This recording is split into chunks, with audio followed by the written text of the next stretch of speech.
اسرائیل گولان کے غیر فوجی علاقے میں کیوں داخل ہوا؟ گولان کا علاقہ شام اور اسرائیل کے لیے اتنا اہم کیوں ہے؟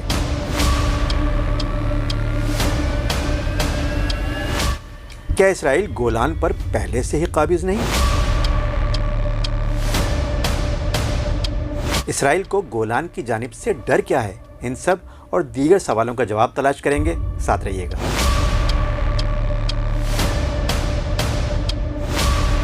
السلام علیکم۔ شام اپنی تاریخ کے ایسے لمحے سے گزر رہا ہے جس کا تصور بھی نہیں کیا جا سکتا تھا۔ بشار الاسد کی حکومت ختم ہو چکی ہے اور عوام خوشی سے نہال ہیں اور خوشی میں سڑکوں پر نکل آئے ہیں۔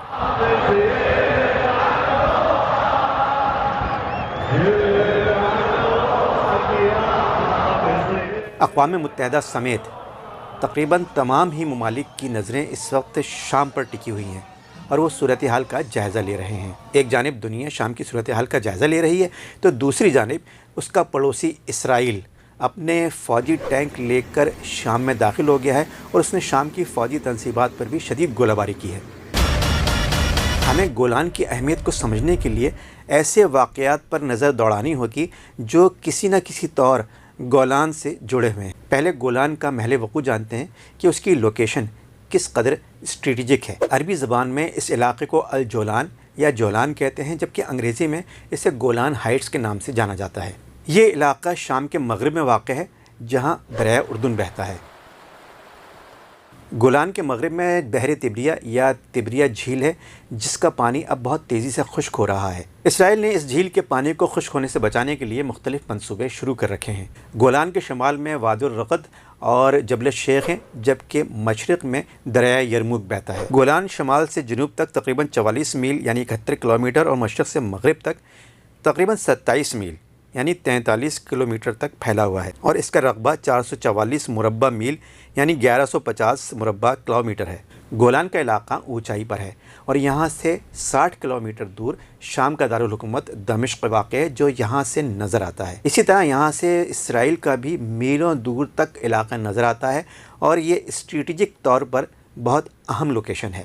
اسرائیل کا گولان کے تقریباً بیشتر حصوں پر قبضہ ہے سوائے ایک تنگ پٹی کے، جسے 10 جون 1967 کی اسرائیل شام کی جنگ بندی لائن کے طور پر دیکھا جاتا ہے۔ مڈل ایسٹ آئی کے مطابق اسرائیل گولان کو اپنی حدود کے اندر ضم کرنے کا اعلان کر چکا ہے، لیکن عالمی برادری سمجھتی ہے کہ یہ شام کا علاقہ ہے اور اسرائیل اس پر قابض ہے۔ گولان کی تاریخ پر بھی ایک نظر ڈالتے ہیں تاکہ اسرائیل کی گولان کے تمام علاقوں کو اپنے قبضے میں لینے کی بے چینی اور جستجو کا اندازہ لگایا جا سکے۔ 1894 میں فرانسیسی یہودی بینکر بیرن ایڈمنڈ گولان کے علاقے میں وسیع زمین خرید لیتے ہیں تاکہ وہاں یہودیوں کو آباد کرایا جا سکے۔ انہیں امریکہ، کینیڈا اور یورپ کے کئی گروپوں کی حمایت بھی حاصل ہوتی ہے۔ البتہ وہ اپنی کوششوں میں کامیاب نہیں ہوتے کیونکہ اس وقت کے مقامی عرب اس اقدام کے خلاف ہوتے ہیں۔ اس کے علاوہ شام اس وقت کی سلطنت عثمانیہ کے زیر تسلط ہوتا ہے اور ان کے قوانین کے مطابق غیر مقامی آباد کاری نہیں کر سکتا۔ پہلی جنگ عظیم 1918 میں ختم ہوتی ہے جس کے بعد فرانس کو گولان سمیت شام کا مینڈیٹ مل جاتا ہے اور وہ اس پر اپنی حکومت جما لیتا ہے۔ یہ علاقہ 1946 میں شام کی آزادی تک اسی کے پاس رہتا ہے۔ ادھر سلطنت عثمانیہ کے زوال پذیر ہونے کے بعد 1922 میں برطانیہ کو فلسطین کا مینڈیٹ مل جاتا ہے اور وہ وہاں پر اپنی فوجیں بھیج دیتا ہے۔ اب امریکی حمایت سے فلسطین کے 2 ریاستی آئیڈیا پر کام شروع ہوتا ہے اور یہ تجویز دی جاتی ہے کہ فلسطین کو 2 ریاستوں میں بانٹ دیا جائے، ایک فلسطین اور ایک اسرائیل۔ عرب دنیا میں اس تجویز پر شدید غم و غصہ پایا جاتا ہے اور وہ اس تجویز کو سراسر مسترد کر دیتے ہیں۔ اسی کشمکش میں برطانیہ کا مینڈیٹ 1948 میں ختم ہو جاتا ہے اور وہ فلسطین سے فوجی انخلا کرتا ہے۔ برطانیہ کے جانے کے بعد یہودی اپنے اکثریتی علاقوں پر مشتمل اسرائیل کی آزادی کا اعلان کرتے ہیں۔ امریکی آفس آف دی ہسٹورین کے مطابق عرب دنیا میں اسرائیل کے اعلان کے بعد شدید غم و غصہ پایا جاتا ہے اور وہ اسے تسلیم کرنے سے انکار کرتے ہیں۔ ان کی مخالفت کے باوجود امریکہ اسرائیل کو تسلیم کر لیتا ہے۔ البتہ امریکہ کے تسلیم کرنے کے باوجود معاملہ سلجھنے کے بجائے مزید الجھ جاتا ہے اور عرب ممالک 15 مئی 1948 کو اسرائیل کے ساتھ اعلان جنگ کرتے ہیں۔ ان ممالک میں مصر، اردن، لبنان، شام اور عراق شامل ہوتے ہیں۔ یہ جنگ مجموعی طور پر جنوری 1949 میں تھم جاتی ہے، لیکن فروری سے جولائی تک وقفے سے جھڑپیں جاری رہتی ہیں۔ جولائی میں اسرائیل ہر ملک سے الگ الگ جنگ بندی کا معاہدہ کرتا ہے اور یوں جنگ ختم ہو جاتی ہے۔ اس جنگ کے بعد شام گولان کے سرحدی علاقوں، جو اس کی سرحد اسرائیل سے لگتی ہے، ان علاقوں کو مزید مضبوط کرتا ہے۔ جون 1967 میں ان ممالک کے درمیان 6 دن کی ایک اور لڑائی ہوتی ہے، لیکن اس سے پہلے شام کی فوجیں گولان کی پہاڑیوں سے اسرائیلی آبادکاروں کی فصلوں کو بمباری کر کے تباہ کرتے تھے تاکہ وہاں آبادکاروں کی بستیاں نہ بچ سکیں۔ BBC کے مطابق جب گولان کی پہاڑیوں پر شام کا کنٹرول تھا تو 1967 سے 1973 تک وہ پورے شمالی اسرائیل پر گولہ باری کرنے کے لیے باقاعدگی سے توپ خانے کا استعمال کرتا تھا۔ 6 روزہ لڑائی میں اسرائیل نے مصر اور اردن کو شکست دینے کے بعد اپنی ساری توجہ شام کی طرف کر لی۔ اسرائیل کی شام سے فضائی لڑائی میں اسرائیل نے شام کے 6 MiG طیارے مار گرائے۔ اس اچیومنٹ کے بعد اسرائیل نے گولان کی پہاڑیوں پر اپنی فضائیہ کی سپورٹ کے ساتھ زمینی حملہ کر دیا۔ اس حملے میں شامی فوجیں پسپا ہوئیں اور اسرائیل نے گولان کے بیشتر علاقے پر قبضہ کر لیا، جو آج تک قائم ہے۔ جہاں تک اسرائیل گولان کے علاقوں پر قبضہ کر سکا اور جہاں شامی فوجوں نے اسرائیل کو روک لیا، اقوام متحدہ نے اسی مقام پر ایک ایگریمنٹ کے تحت 1974 میں بفر زون قائم کیا اور وہاں اس کی امن فوجیں نگرانی کرتی ہیں۔ 1967 کی اس لڑائی میں اسرائیل نے گولان کے ساتھ جزیرہ نما سینائی، مغربی کنارہ، غزہ اور پرانے یروشلم پر بھی قبضہ کر لیا۔ اسرائیل کا یہ قبضہ عرب دنیا میں آج بھی تنازع کی وجہ بنا ہوا ہے۔ عرب ممالک نے اسرائیل کی حکومت کو ختم کرنے کے لیے حملہ کیا تھا، لیکن معاملہ اس کے برعکس ہو گیا اور اسرائیل نے انہی کے علاقوں پر قبضہ کر لیا، جس کے بعد عرب دنیا اب بہت طیش میں تھی۔ اسی دوران 1970 میں مصر میں انوار السادات حکومت سنبھالتے ہیں اور اقوام متحدہ سے قرارداد 242 منظور کرواتے ہیں، جس کے تحت اسرائیل تمام مقبوضہ علاقے واپس کرے گا۔ اسرائیل یہ قرارداد ماننے سے انکار کرتا ہے اور معاملہ گرم ہوتے ہوتے 1973 کی جنگ پر جا کر منتج ہوتا ہے۔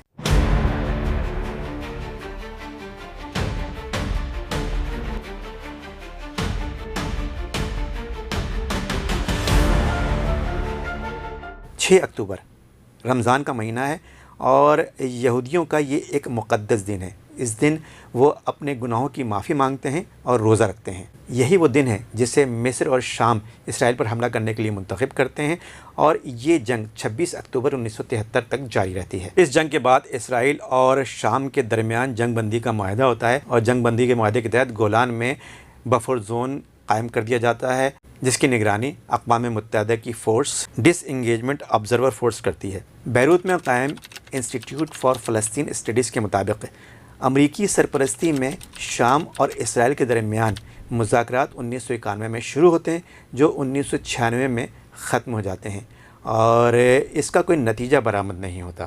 بریٹینیکا انسائکلوپیڈیا کے مطابق یہ مذاکرات اس وقت ختم ہوتے ہیں جب شام یہ مطالبہ کرتا ہے کہ اب مذاکرات اسی وقت شروع ہوں گے جب اسرائیل گولان کے علاقے کو مکمل طور پر خالی کر دے گا۔ 2008 میں ترکی ان دونوں ممالک کے درمیان ایک بار پھر مذاکرات شروع کراتا ہے، لیکن یہ مذاکرات پھر بے نتیجہ اس وقت اچانک ختم ہو جاتے ہیں جب اس وقت کے اسرائیل کے وزیر اعظم یہود اولمرٹ استعفیٰ دے دیتے ہیں۔ CNBC کے مطابق مارچ 2019 میں بڑی پیش رفت سامنے آتی ہے جب اس وقت کے امریکی صدر ڈونلڈ ٹرمپ گولان کے علاقے کو اسرائیل میں ضم شدہ علاقے کے طور پر تسلیم کرتے ہیں اور دنیا کی توجہ ایک بار پھر گولان پر مرکوز ہو جاتی ہے۔ اب شام میں بشار الاسد کی حکومت ڈھیر ہو جانے کے بعد 7 دسمبر 2024 کو اسرائیل گولان کے غیر فوجی علاقے میں داخل ہو جاتا ہے۔